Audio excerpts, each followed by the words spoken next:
Hey guys, it's Matt. Welcome to Edge Evaluation. Today we're going to be comparing two knives. They're both Bowie knives. Neither of them pay me.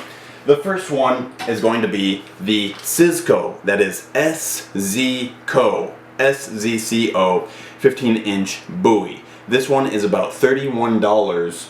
And as you can see, I put a lot of use into both of these knives. The second one is the Mossy Oak 14-inch Bowie.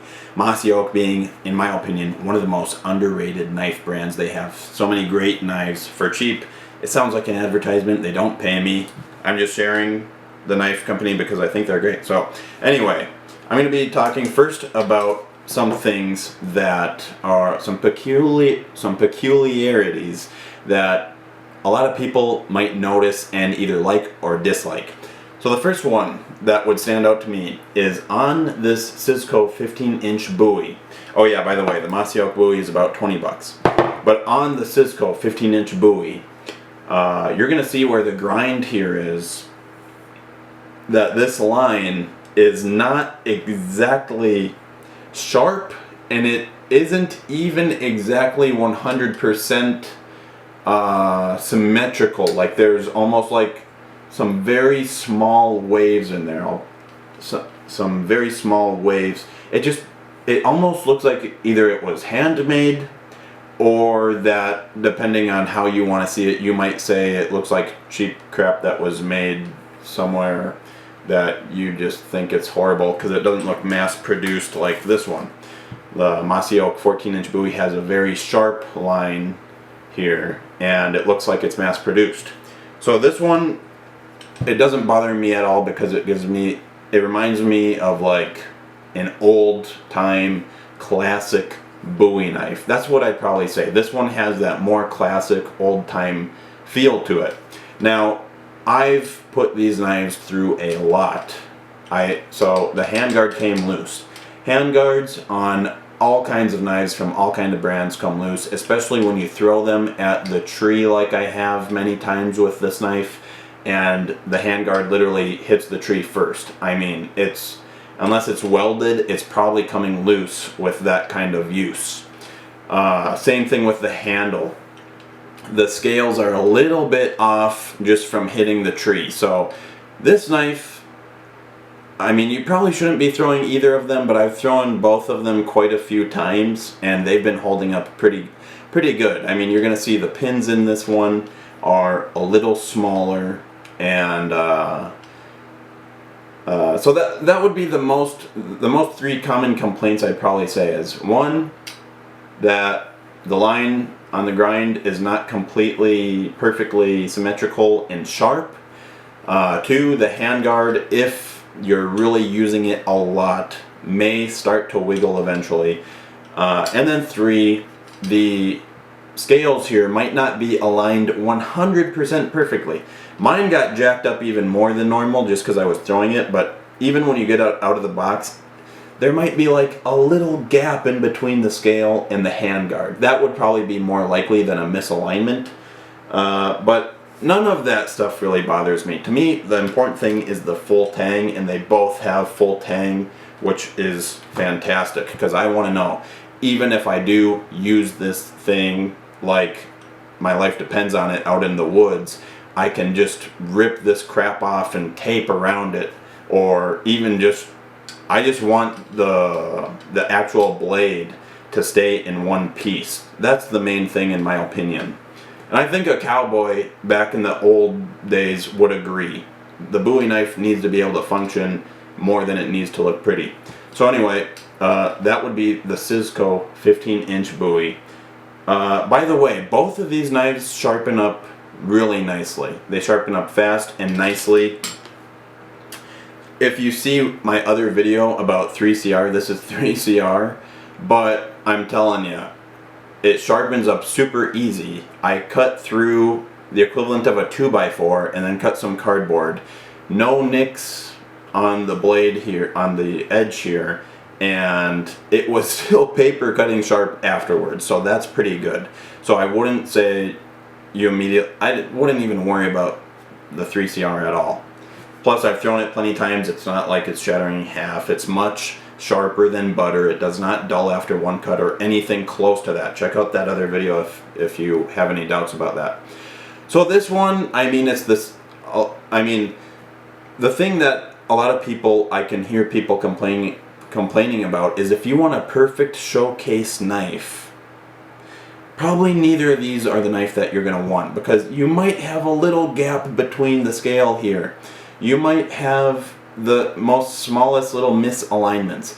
People saying that these have been glued on, you can see the amount of times that I've smacked this knife sideways against the tree just to demonstrate that in a short. I've smacked this thing against the tree, throw it at the tree so many times, ricocheted, and these scale pieces here have not even mislodged. So I'm extremely amazed by how good Mossy Oak has done with that. Even if it's just glued on, they glued on super good. Like, if you just use this knife for chopping and batoning, I don't see how these are going to come off, because me throwing it at the tree and they're doing as good as they've done is pretty incredible. So there's other Bowie knives out there that are more showcase friendly. If you want to have that modern Bowie, the modern look where everything is pieced together, extreme craftsmanship, just super nice even symmetry. Neither of these knives are going to be the knives that you're going to want. I mean, $20 and $30, they're not for display. But what I would say is that they're both very rugged and they're durable. Okay, so they might have a little bit of a gap here or a gap there, or maybe this one doesn't have the most pretty line here above the grind, but it's still well worth the $30 in my opinion, and this is still well worth the $20. If I could only have one of these knives, the first thing I would do is probably spend a lot of time feeling so much sadness that I have to let go of one of these beauties. I'd be really like, wow, this is horrible. But I'd probably have to see, I don't even want to say it, but I'd probably go with this one. Just because it's $10 cheaper, it's only $20, and the more I've used it and the more wood I've chopped through, and it's still holding its edge and not having any nicks. Not that this one has had a problem with its edge or had any nicks, just I've used this one probably for cutting wood more, and it's just exceeded my expectations. Also, I had it in my childhood, so this is actually the second one that I have. I think I don't remember where the first one went, but so yeah, those are two of them. Here, I'll give you the side-by-side comparison now for your viewing pleasure. These are the size comparison. If you just want to see, obviously this one is bigger, so if you're just going for size, then this one's going to be the bigger one. The handle width is way bigger on the Cisco. And yeah, this feels like a miniature ice cream sandwich in your hand. It's like a very square handle. This one is more slim. I don't know what else you would possibly want to know about either of these knives, but they're both amazing. I'd recommend. I don't see why you wouldn't want both. Even if you're not a knife person, it's like, if you hold both of these in your hands and you still don't become a knife person, I'd be surprised, because they inspire you. I mean, holding them right now, it's like, I love it. So, those are the two knives, and I recommend both of them. If you want to save the $10 and have something really reliable, maybe you want to go with the Mossy Oak Bowie. So that's the differences. And make sure to like, subscribe, and check out the next video. See ya. Alright guys, let's do some chopping and then some cardboard cutting and see if they can still cut through paper afterwards.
all in all, I'd say they're both amazing.